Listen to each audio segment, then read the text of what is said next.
Hi. Hello. Good afternoon.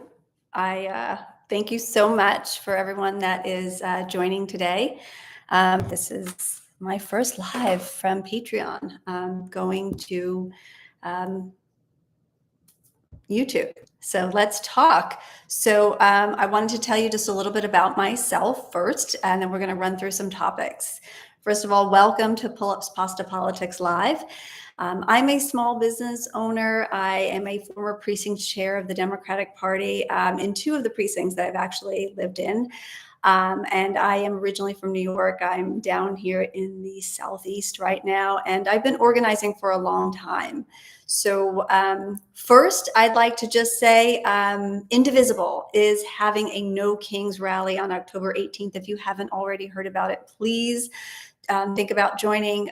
It's going to be an amazing event. They are really hoping to get at least double the amount of people that we had last time, and I think that we might get that. So very interesting. First, I want to talk a little bit about this press conference that happened yesterday that was a little bit insane about Tylenol. That was really a problem. Okay. It is just another attempt to blame women. So if you missed it, they have announced that Tylenol is to blame for autism.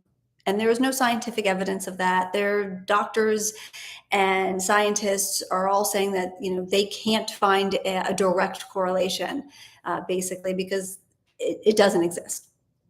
So what they're doing is they're basically trying to blame women for taking Tylenol that is causing autism in children. And this is just another way to really control women, control what we put in our bodies, control how we act and what we do. And a lot of it is because they think that we are nothing more than vessels to produce babies for them. And this is, I mean, we have seen states across the country try to regulate what jobs women can do while they're pregnant and other things like that. And I can tell you from personal experience, I actually had migraines when I was pregnant, and Tylenol was the only thing I was allowed to take. And I took it sparingly, but I took it so I could go to work. Because if my migraines got so bad, I wasn't able to go to work, and I would have lost my job and my ability to take care of my child and my health insurance and everything else. And so this is a very dangerous thing that they are doing with Tylenol right now, because basically there's no science behind it, and it will keep women from maybe treating their fevers or, whatever is wrong that they need their Tylenol for. And there can be major complications. You can actually lose the baby from very high fever.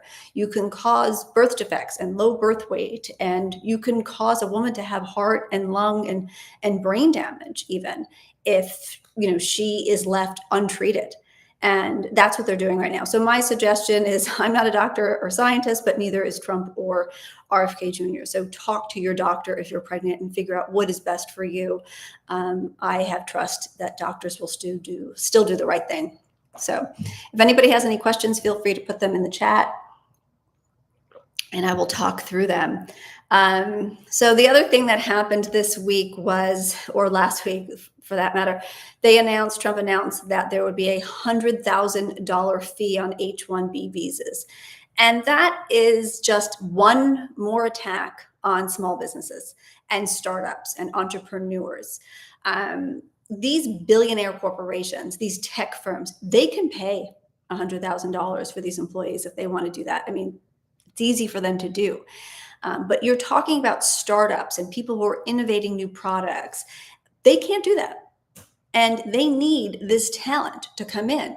So what they're trying to do is they're trying to shift it so that any innovation, any invention, these startups, they're not going to exist. You'll have to invent things while working at a billionaire corporation and not do it yourself, because these billionaire, large, big tech firms want to stop buying out small startups. They want to own all of the intellectual property. And believe me, it's a lot less expensive for them to pay a $100,000 fee for an H-1B visa than it is for them to buy out some of these companies for millions and billions of dollars. And so that, along with these cuts to the ACA, it's a huge hit, direct hit on small businesses, and it is intentional. They know exactly what they're doing. They don't want people working for themselves. They don't want people to have any other option but to work for billionaire corporations. And so that is just obvious. The next thing I wanted to touch base on is Kimmel coming back. I mean, I said it yesterday. I think it's absolutely amazing that we all got together. We boycotted Hulu and Disney, and people canceled their subscriptions. And I think all of that was good. I think that there's also some things going on behind the scenes that we don't know about, and what their decision was to bring him back. But unfortunately, Nexstar and Sinclair, which owns about 20% of the stations that would show him, they're not going to show him. They're not putting him back on the air. So that is their pushback right now. So that is a big problem, that even though Disney and Hulu are making this decision to bring him back, that Nexstar and Sinclair, they want to control the narrative, and they own a really big chunk of these stations, and they decide what information gets out to the public. So I see that as being a real problem moving forward, but we'll have to see. I hope that you watch Kimmel tonight. I'm definitely going to watch him. We need to give him a boost in ratings, at least for a little while. I know a lot of people catch him on YouTube and some clips and stuff that that he puts up on Facebook and TikTok and all that stuff. So, but support Kimmel. I'm glad that he's back. I'm really curious to see, what he says tonight in his opening monologue and how he decides to handle this situation. So we'll see. But that is a good thing. And I think a lot of it had to do with us. So it's a good thing. If anybody has any questions, please go ahead and put them in the chat. And then the final thing that I wanted to talk about today was the looming government shutdown. So next week or later this week, I'm going to have a call with Senator Warren's team to discuss exactly what this shutdown will mean. Trump canceled the meeting that he was supposed to have with Hakeem Jeffries and Schumer. So this man who says he's the best negotiator in the world said, I can't negotiate with these Democrats. They want too much. They sent over what they wanted, and he decided just not to negotiate. That's not how things work. You need to sit down and talk things through. And what the Democrats are fighting for is our health care. The cuts that they've made to the ACA are going to make it unaffordable for many people. Their rates are going to go up 75, 85, 95%.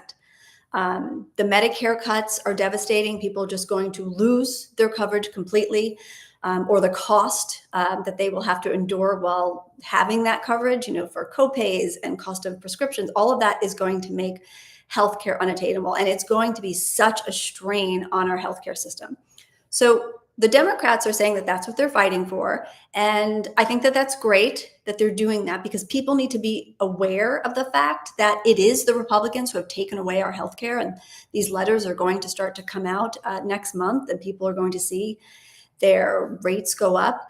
But I'm all for a shutdown, okay? Because there is no reason to fund a government that isn't working for us. You're talking about funding a government that is working for big tech and billionaire corporations, and it's not working for us. And they will own it. It's, they're in control of the House and the Senate and the presidency, and they can negotiate with the Democrats and give people back their basic need of healthcare. And if they don't want to do that, then the shutdown will be on them.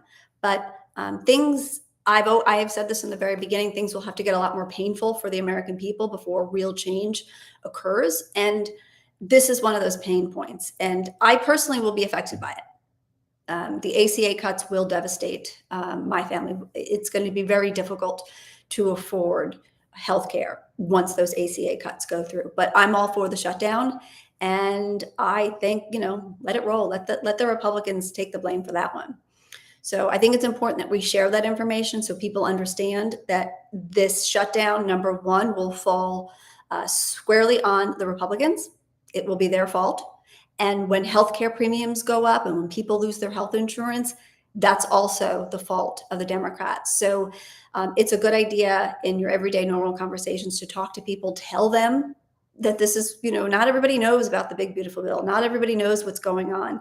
So it's important to share that information, let people know that that their loss of health care and all of that has to do with the Republicans. I think it's important that we educate everyone in our lives so that they know.